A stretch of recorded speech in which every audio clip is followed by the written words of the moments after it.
Africa has really changed, and I know it all sounds very cliched now, but it literally has gone from being the hopeless continent to Africa rising. And if you remember well, the cover of The Economist, that was the hopeless continent, featured an Ethiopian child who was starving.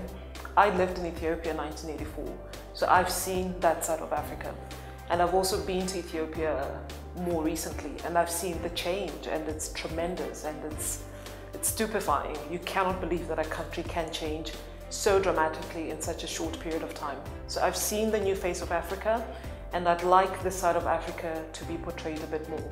But I guess stereotypes remain, and images are formed in people's minds, and it's very difficult to shake off those stereotypes and those pictures. So in people's heads and minds, Ethiopia is still starving children, yet Ethiopia is perhaps the most progressive country on the continent right now.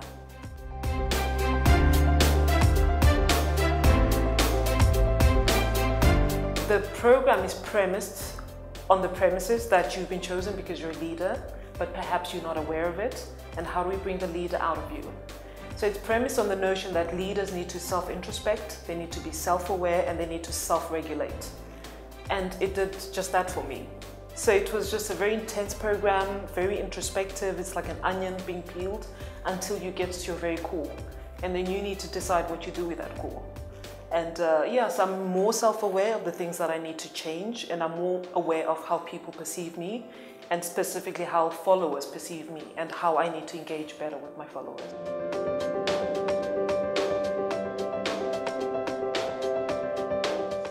The biggest challenge I think faced by Africa's up-and-coming leaders is acceptance. I think because of our culture, it's very hierarchical, so young people generally are not heard.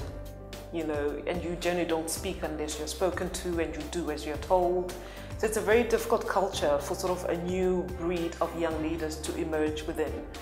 So the biggest challenge for me right now is the space for these leaders to be is not being created. So I think it begs the question, how does this space get created? Does it get created, or does it get taken? So for me, that's the dilemma and the challenge.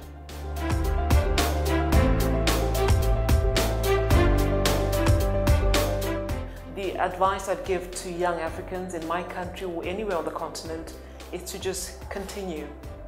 They must just persist, whatever they're doing. If they're innovating new products, whatever they're doing, they must just persist. And at some point, the elders have to hear us, and they have to let us in. Because after all, we are the biggest demographic on the continent. So we can only be shut out for so long.